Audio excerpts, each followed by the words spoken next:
مفتی طارق مسعود special. روزے کے اندر tooth paste یا برش کرنا درست ہے؟ ٹوتھ پیسٹ کرنا مکروہ ہے، ناپسندیدہ ہے۔ مسواک کرنا تو نہ صرف جائز بلکہ سنت ہے۔ لوگ اس پہ کہتے ہیں کہ ٹوتھ پیسٹ کرنا مکروہ ہے، اس کی کیا دلیل ہے، حدیث میں کہاں ہے؟ یہ انسان کے پاگل ہونے کے لیے اتنا کافی ہے کہ ہر مسئلے پر حدیث کا مطالبہ شروع کر دے۔ سمجھ رہے ہو؟ میں یوٹیوب پہ دیکھتا ہوں نا، آج کل کے اسکالرز ہیں،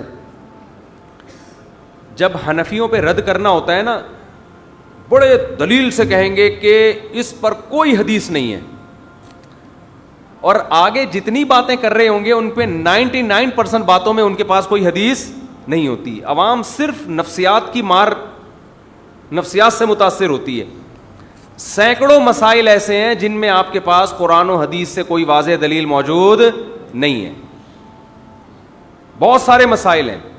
تو اب تو میں نے یہ طرز اختیار کیا ہے کہ بجائے ایک پاگل کو انسان جواب دینا، بہتر ہے کہ اس سے مطالبہ کرنا شروع کر دے۔ میں نے ایک سوال کیا تھا نا بہت عرصہ پہلے، یہ لوگ ہم سے بار بار پوچھتے ہیں کہ مرد اور عورت کی نماز میں فرق ہے، اس پر کوئی دلیل پیش کرو، کہتے ہیں نا۔ تو میں کئی بار جواب دے چکا تھا، بھائی تواتر عملی ہے، اجماع ہے، پوری امت سے عملاً پریکٹیکلی یہ چیز ثابت ہے۔ جو چیز عملاً متواتر ہو اس پر حدیث کا الگ سے مطالبہ نہیں کیا جاتا۔ عملاً ایک چیز سینہ بسینہ چلی آ رہی ہے، تبھی چاروں امام اس پر متفق ہیں۔ امام مالک جو تبع تابعین کے دور کے، امام ابو حنیفہ جو تابعین کے دور کے، امام شافعی جو امام مالک کے شاگرد، امام احمد جو امام شافعی کے شاگرد، اور امام بخاری کے استاذ، کتنا پرانا دور ہے، یہ چاروں اس پر متفق ہیں کہ عورت سمٹ کے نماز پڑھے گی۔ کیوں؟ انہوں نے صدیوں سے، باپ دادا سے، صدیاں بھی نہیں تھی، نبی کا زمانہ تو بہت قریب تھا، نبی کے 100 سال کے بعد دیکھ رہے ہیں کہ بھئی ساری عورتیں سمٹ کے نماز پڑھ رہی ہیں۔ امام بخاری نقل کر رہے ہیں صرف ایک تابعی ایسے کہ مردوں کی طرح پڑھتی تھی نماز، اس کا مطلب اس زمانے میں ساری عورتیں کیسے پڑھتی تھیں؟ سمٹ کے۔ تو یہ تواتر عملی ہے، اس کے بعد حدیث کا مطالبہ کرنا یہ جہالت ہے۔ لیکن آپ تقریریں کرتے رہیں، کسی پہ اثر نہیں ہوتا، ٹس سے مس نہیں، یوٹیوب پہ پھر نیگیٹو کمنٹس کہ ہم ان سے حدیث کا مطالبہ کر رہے ہیں، یہ کبھی امام شافعی کا حوالہ دے رہے ہیں۔ تو میں نے پھر سوال کرنا شروع کیا کہ میں نے کہا اچھا آپ کو اتنا شوق ہے حدیث کا، ان حوالے کا، ہم تو آپ کو تواتر عملی پیش کر رہے ہیں نا، سینہ بسینہ۔ یہ تواتر عملی جو ہے نا، یہ قولی حدیث سے زیادہ اسٹرانگ ہے، اس کی ویلیو شریعت میں زیادہ ہے، کیونکہ قرآن کا قرآن ہونا بھی اسی اجماع سے ثابت ہے۔ اجماع بہت بڑی دلیل ہوتی ہے، تو لوگ نہیں مان رہے۔ تو اب ہم نے پھر یہ مطالبہ کرنا شروع کیا، اچھا آپ بھی کچھ مسائل ایسے ہیں جن میں آپ کے پاس کوئی حدیث نہیں ہے سوائے تواتر عملی کی۔ مثال کے طور پر عورت صفا اور مروہ میں دوڑے گی نہیں بلکہ چلے گی۔ آپ کیوں یہ فتویٰ دیتے ہیں کہ چلے گی دوڑے گی نہیں؟ حالانکہ جس نبی نے یہ فرمایا کہ ایسے نماز پڑھو جیسے میں پڑھتا ہوں، اسی نبی نے یہ بھی تو فرمایا جیسے میں حج کیا کرتا ہوں ایسے حج کرو، خذوا عنی مناسککم، جیسے میں نے حج کیا ویسے کرو۔ تو نبی نے جب حج کیا ہے، آپ صفا مروہ پہ دوڑے ہیں، چلے نہیں ہیں، تو آپ لیڈیز کو یہ کیوں نہیں کہتے کہ نبی تمہارے لیے بھی نبی ہیں؟ جب وہ دوڑے ہیں تو تم کیوں نہیں دوڑتی؟ نہیں، یہی بات میرا خیال ہے۔ یہ سوال میں گھما رہا ہوں، کسی کے پاس اس کا جواب نہیں ہے، بس وہی گھما کے نا جاہلوں کی طرح انہی اعتراضات کو گھماتے ہیں۔ پھر ہمیں کہتے ہیں کہ آپ لوگ اختلافی مسائل میں شدت کرتے ہو۔ ہم تھوڑی شدت کرتے ہیں اختلافی مسائل میں، آپ یہ کہہ دیتے ہماری رائے یہ ہے کہ عورتیں مردوں کی طرح نماز پڑھیں گی، بس۔ یہ نہ کہو کہ حنفی جو کرتے ہیں وہ امام ابو حنیفہ کے پیچھے چلتے ہیں، اور یہ دیوبندی علماء اور یہ بریلوی علماء اور یہ بر صغیر کے یہ اپنی چورن بیچ رہے ہیں، اپنی دکانیں بیچ رہے ہیں۔ تو تمیز تو آپ کے پاس نہیں ہے، آپ اپنی رائے پیش کر دو، آپ دوسرے پہ طنز کیوں کرتے ہو؟ لیکن آپ جتنے اختلافی مسائل آپ یوٹیوب پہ نظر آئیں گے، اپنی رائے پیش کرنے میں اتنا ٹائم نہیں لگے گا جتنا دوسرے میں طنز کرنے میں لگ رہا ہوگا۔ اور کمال کی بات یہ کہ یہ طنز کرتے ہوئے، خوب سنو یہ میں کیا کہہ رہا ہوں، طنز کرتے ہوئے دیوبندیوں کو ہائی لائٹ کرتے ہیں، دیوبندی ایسے، حالانکہ ہائی لائٹ کرو امام ابو حنیفہ کو، امام شافعی کو، امام احمد کو، امام مالک کو، کہ انہوں نے قرآن و حدیث کے خلاف فتویٰ دیا ہے کہ عورت سمٹ کے نماز پڑھے گی۔ ان پہ کیچڑ نہیں اچھالتے، سارا نزلہ کس پہ گراتے ہیں؟ دیوبندیوں کا نام لیتے ہیں. اس کا مطلب تمہیں ٹھڑک دیوبندیوں سے ہے, ورنہ اختلاف تو امام ابو حنیفہ نے کیا ہے, امام شافعی نے, امام مالک نے, امام احمد نے کیا ہے. انہوں نے کہا کہ عورت سمٹ کے نماز پڑھے گی, ان کو کیوں نہیں کہتے قرآن حدیث کے خلاف فتویٰ دے رہے ہو؟ اس سے پتہ چلتا ہے کہ ان کا مقصد حق کا پرچار نہیں ہے, اپنے چورن بیچنے ہیں, اپنی دکانیں چلانا ہے. المحنت علی المفنت کے عقیدوں کو کہتے ہیں دیوبندیوں کے عقیدے, حالانکہ المحنت میں جتنے عقیدے لکھے ہوئے دیوبندیوں کے نہیں ہیں. صدیوں سے اسلاف سے متواتر یہ عقیدے نقل ہوتے چلے آ رہے ہیں. تو آپ ان اسلاف کا نام لے کے کہو نا یہ ان کے عقیدے خراب تھے, ان پہ طنز نہیں کرتے. نام کس کا لیا جاتا ہے؟ دیوبندی. ایسے میں جب المحنت المفنت کو ڈیفائن کرنے گیا تھا, جو کتابوں کا بورا, اس میں میں یہ بتانے گیا تھا یہ عقیدے اجماع امت سے ثابت ہیں, صدیوں سے چلے آ رہے ہیں, اور آپ ان عقیدوں کی کو ڈیفائن بھی غلط کر رہے ہو. ان کا وہ مطلب نہیں ہے جو آپ بیان کر رہے ہو, اور جو مطلب علماء بیان کرتے ہیں وہ علماء دیوبند کا نہیں, وہ سب کا ہے. تو جب آپ رد کرو تو ان پہ رد. ایک اور مثال دیتا ہوں, فضائل اعمال میں کرامتیں لکھی ہوئی ہیں, ان پہ کہتے ہیں شرک کی کتاب ہے, کہتے ہیں نا یہ لوگ, اور یہ ایسے اور یہ ایسے اور یہ ایسے. فضائل اعمال میں جو کرامتوں کے واقعات ہیں وہ کسی کتاب سے لیے گئے ہیں, اور جن کتابوں سے لیے ہیں ان کے مصنف بہت سے مصنفین بڑے بڑے محدثین ہیں. تو طنز ان محدثین پہ ہونا چاہیے, ان کو کچھ نہیں کہتے. طنز کس پہ کرتے ہیں؟ تبلیغی جماعت والوں پہ. اس کا مطلب آپ کا مقصد علمی اختلاف نہیں ہے, آپ کو ایک خاص جماعت سے آپ کو بیر ہے, آپ کو بغض ہے, اور آپ اپنا وہ بغض کبھی فضائل اعمال کے نام سے نکالتے ہو, کبھی عورتوں مردوں کی, کبھی 8 رکعت تراویح کے نام سے, کبھی کسی اور نام سے. لیبل آپ قرآن و سنت کا لگا رہے ہو, لیکن آپ کا مقصد ہے اپنے فرقے اور اپنے بابوں کو پروموٹ کرنا. تو میرا سوال یہ ہے کہ آپ بار بار ہم پہ ہر مسئلے پر حدیث مانگتے ہو, تو پہلی حدیث آپ کوئی پیش کرو. نبی نے فرمایا حج ایسے کرو جیسے میں نے کیا. آپ عورتوں کو کیوں کہتے ہو کہ صفا مروہ میں چلیں گی, دوڑیں گی نہیں؟ حالانکہ حضرت ابراہیم علیہ السلام کی زوجہ عورت تھی اور صفا مروہ میں چلی نہیں تھی بلکہ دوڑی تھی. ان کو ان کی سنت جب عورت پوری کرے گی تو اس پہ تو دوڑنا بنتا ہے. ہمارے پاس آسان جواب ہے, تواتر عملی. کیا جواب ہے بھائی؟ صدیوں سے اسلاف اسی طرح کرتے آ رہے ہیں, امت گمراہی پہ جمع نہیں ہو سکتی. پھر لوگوں نے نیچے کمنٹس کیے ہوتے ہیں کہ مفتی صاحب نے اتنی لمبی تقریر پیش کر دی, حدیث کوئی نہیں پیش کی. میں پڑھتا ہوں نا کمنٹس, یہ جو میں حدیث ہی تو پیش کر رہا ہوں کہ امت گمراہی پہ جمع نہیں ہو سکتی, یہ حدیث ہے. تو یہ میں کوئی کسی بزرگ کا قول تھوڑی پیش کر رہا ہوں. تو تواتر سے جو امت چلی آ رہی ہے ان میں عورتیں صفا مروہ پہ چلتی ہیں, دوڑتی نہیں ہیں. آج کوئی فلاسفر نئی صدی میں اٹھ کے یہ کہہ سکتا ہے, فتویٰ دے سکتا ہے, چاہے عرب میں ہو, چاہے عجم میں ہو, چاہے سلفی ہو, چاہے دیوبندی ہو, چاہے بریلوی ہو, کوئی بھی اٹھ کے فتویٰ دے دے عورتیں دوڑیں گی. تو ہو سکتا ہے کچھ عورتیں دوڑنا شروع کر دیں. پھر ہم کہیں گے اس پر اجماع ہے کہ عورتیں نہیں دوڑیں گی. تو وہ جواب میں کہے اجماع کہاں ہے, کچھ عورتیں دوڑ رہی ہیں. تو ہم جواب کیا کہیں گے؟ یہ اب شروع ہوئی ہیں, پہلے نہیں تھی. جب ایک دفعہ اجماع قائم ہو جائے اس کی مخالفت جائز نہیں ہوتی. سمجھتے ہو؟ اسی طرح عورت لبیک آہستہ کہے گی حج میں, اونچی آواز سے نہیں کہے گی. نبی کا کوئی قول اس بارے میں ہمارے پاس موجود نہیں ہے. نبی نے زور سے لبیک کہا ہے, لیکن پھر بھی عورت کیسے لبیک کہے گی؟ آہستہ. کیوں؟ تواتر بولو عملی. تو اسی طرح یاد رکھو یہ جو 20 رکعت تراویح ہے یہ بھی تواتر عملی ہے. صدیوں تک پوری امت, صدیوں تک, 2-4 دن نہیں, صدیوں تک پوری امت اس پر جمع رہی ہے کہ 20 رکعت سے 1 رکعت بھی کم نہیں ہے. حرمین میں بھی لوگ سعودی عرب کی مثالیں دیتے ہیں نا کہ سعودی عرب میں ہر جگہ 8 ہوتی ہیں. اب ہوتی ہیں, پہلے نہیں ہوتی تھیں. وہاں کے اسکالرز نے چینج کیا اس کو. 150 سال 200 سال پرانا سعودی عرب اٹھا کے دیکھو, اپنے باپ داداؤں سے پوچھو, کہیں گے کہیں بھی 8 نہیں ہوتی تھی, نہ 10 ہوتی تھی, 20 ہوتی تھی, پوری دنیا میں ہوتی تھی. اب اگر سعودی عرب کوئی چینجنگ کر رہا ہے, ان کا اپنا مسئلہ ہے, ہم اس چینجنگ کو قبول نہیں کریں گے. پوری دنیا میں عورتیں سمٹ کے نماز پڑھا کرتی تھی. اب اگر کچھ اسکالرز آ گئے, انہوں نے کہا کہ نہیں بھائی اس پہ کوئی دلیل نہیں ہے. بھائی اجماع امت سب سے بڑی دلیل ہے. اب کوئی اسکالر آ کے اگر یہ فتویٰ دے دے کہ لبیک اونچی آواز سے کہنا ہے عورتوں نے بھی, ہم اس کے فتوے کو ایکسیپٹ نہیں کریں گے. وہ کہے حدیث دکھاؤ, ہم کہیں گے بھائی حدیث نہ آپ کے پاس ہے نہ ہمارے پاس ہے. یہ کیا ہے؟ عملاً تواتر ہے. ایسے ایک نہیں دو نہیں درجنوں مسائل ہیں جو صدیوں سے متواتر چلے آ رہے ہیں, ان پہ حدیث کا مطالبہ کرنا جہالت ہے. تو اب بعض علماء نے یہ لکھا کہ روزے میں ٹوتھ پیسٹ کا استعمال مکروہ ہے. نیچے لوگ کمنٹس کر رہے ہوتے ہیں, مذاق اڑا رہے ہوتے ہیں, کوئی دلیل نہیں ہے. حدیث میں تو مسواک کا بہت زیادہ تذکرہ ملتا ہے, تو کہاں لکھا ہوا ہے؟ تو ٹوتھ پیسٹ نبی کے دور میں تھا ہی نہیں, تو حدیث میں ملے گا کہاں سے کہ ٹوتھ پیسٹ کرنا مکروہ ہے؟ تو علماء استدلال کرتے ہیں, اخذ کرتے ہیں, اجتہاد کرتے ہیں. علماء نے اجتہاد کیا کہ حدیث میں روزے کی حالت میں غرارے کرنے سے منع کیا ہے. حالانکہ غرارہ کرنے سے روزہ ٹوٹتا نہیں ہے. منع کیوں کیا؟ خطرہ ہوتا ہے کہ پانی چلا جائے.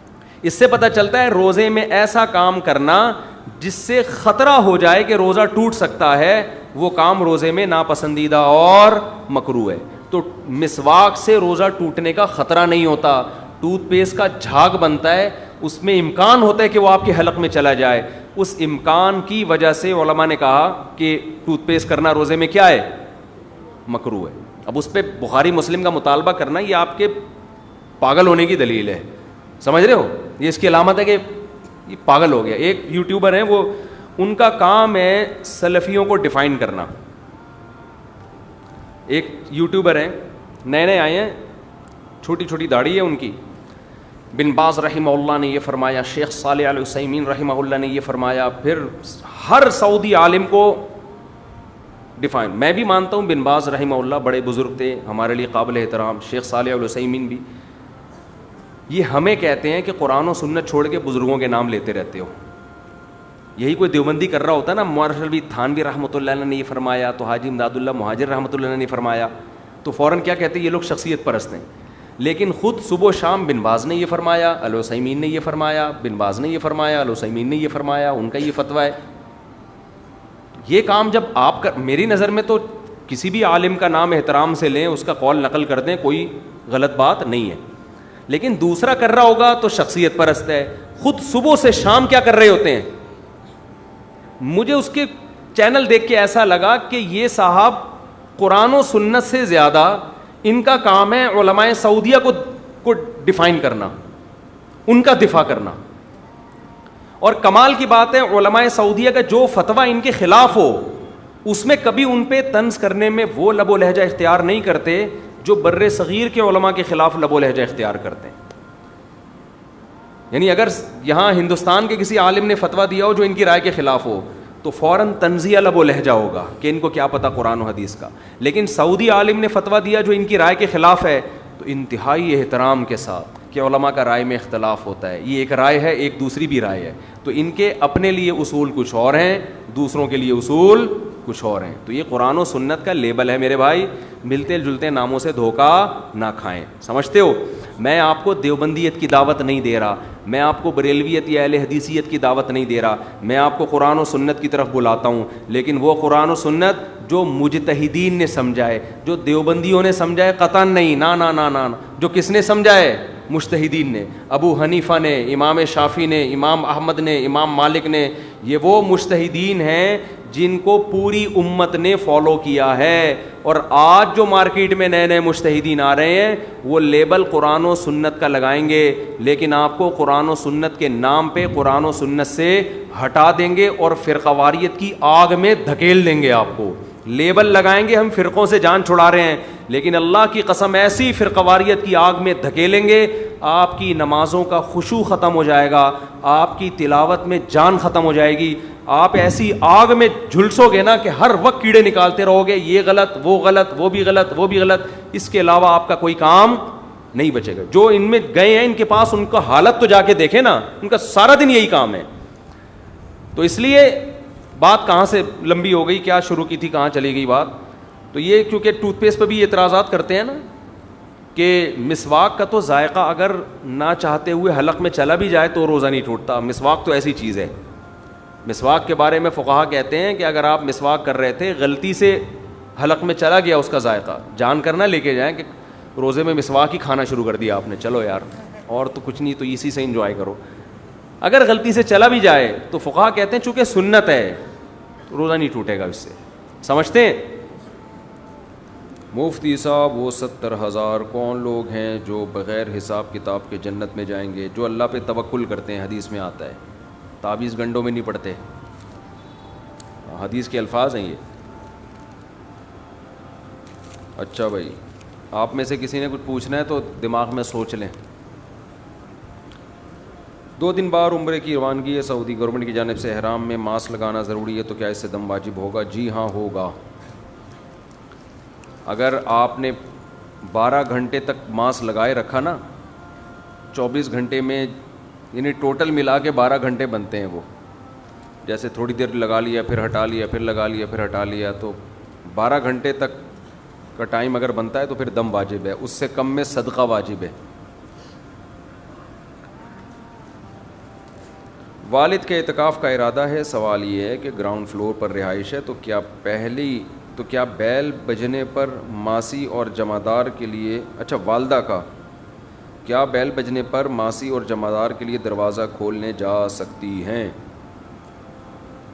اصل میں ماسی اور جمعدار کے لیے دروازہ کھولنے نہیں جا سکتی ہیں، شرعی ضرورت نہیں ہے نا، شرعی ضرورت تو کھانا پینا، قضاء حاجت، یہ ضرورت کہلاتی ہے، تو وہ اپنے کمرے سے جب نکلیں گی تو اعتکاف ٹوٹ جائے گا۔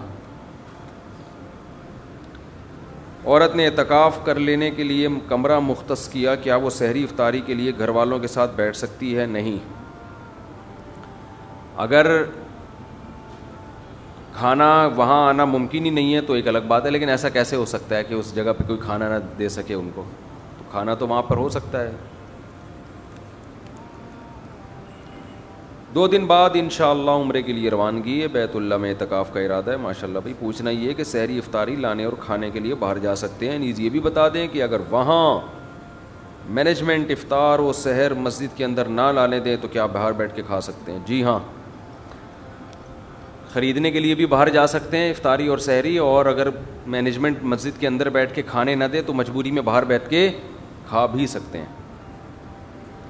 بیت اللہ میں اعتکاف ہو اور دیگر معتکفین کو افطاری کروانا چاہتے ہوں تو کیا افطاری کا سامان لینے کے لیے دکان تک جایا جا سکتا ہے؟ نہیں جایا جا، کسی اور کو افطاری کرانے کے لیے سموسے خریدنے آپ باہر نہیں جا سکتے۔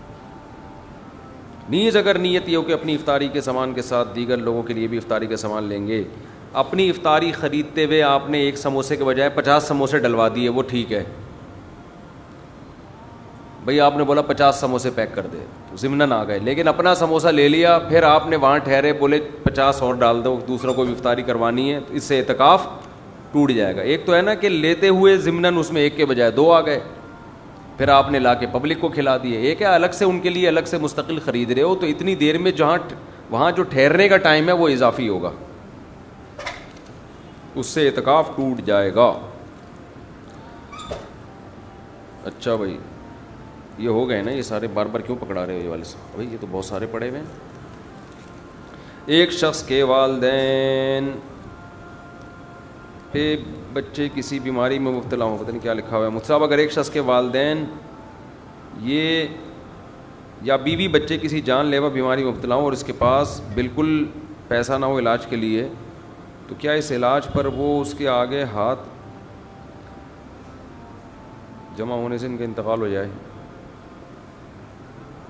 اچھا، ایک آدمی کے پاس علاج کے پیسے نہیں ہیں بیوی بچوں کے لیے، اور وہ کسی کے آگے ہاتھ بھی نہیں پھیلاتا غیرت کی وجہ سے، رشتہ داروں سے تھوڑی مدد مانگ لے تو ایسا کرنا جائز ہے؟ جائز ہے بھائی، پیسے نہ ہونے کی وجہ سے ان کا انتقال ہو جائے تو گناہ تو نہیں ہوگا؟ نہیں،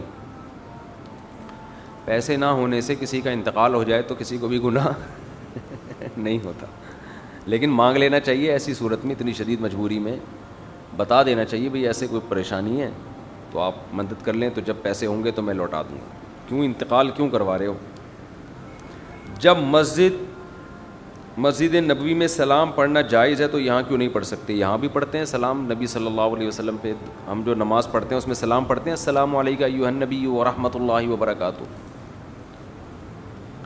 مفتی صاحب میں جہاں کام کرتا ہوں، ہاں سلام ایسے مخاطب کر کے نا قبر کے قریب، تو نبی صلی اللہ علیہ وسلم کی صحیح حدیث ہے کہ آپ کی قبر کے قریب جو سلام پڑھتا ہے تو آپ اسے بنفس نفیس سنتے ہیں، یہاں جو پڑھتا ہے تو بنفس نفیس نہیں سنتے بلکہ فرشتے اس سلام کو وہاں تک پہنچاتے ہیں۔ اب یہ بالکل قبر کے قریب کھڑے ہو کر پڑھا جائے تو سنتے ہیں یا پوری مسجد نبوی؟ تو علماء کی دونوں رائے ہیں اس میں. بہت سے علماء اس کے قائل ہیں پورے مسجد نبوی کا یہی حکم ہے، کیونکہ یہ معجزے کے طور پر سن رہے ہیں نا، ورنہ بشر کے لیے ممکن نہیں ہے کہ وہ قبر کے اندر سے باہر کی بات سنیں. یہ تو معجزہ ہے، اور معجزہ اللہ کی قدرت کی دلیل ہوتی ہے، نبی کی قدرت کی دلیل نہیں. یہ اللہ کی قدرت ہے کہ اللہ آپ کو سنا دیتا ہے. تو یہ معجزے کے طور پر ہے، تو اس لیے اللہ تعالیٰ سنا دیتے ہیں آپ کو. تو وہ پوری مسجد نبوی میں. Mufti Tariq Masood Special.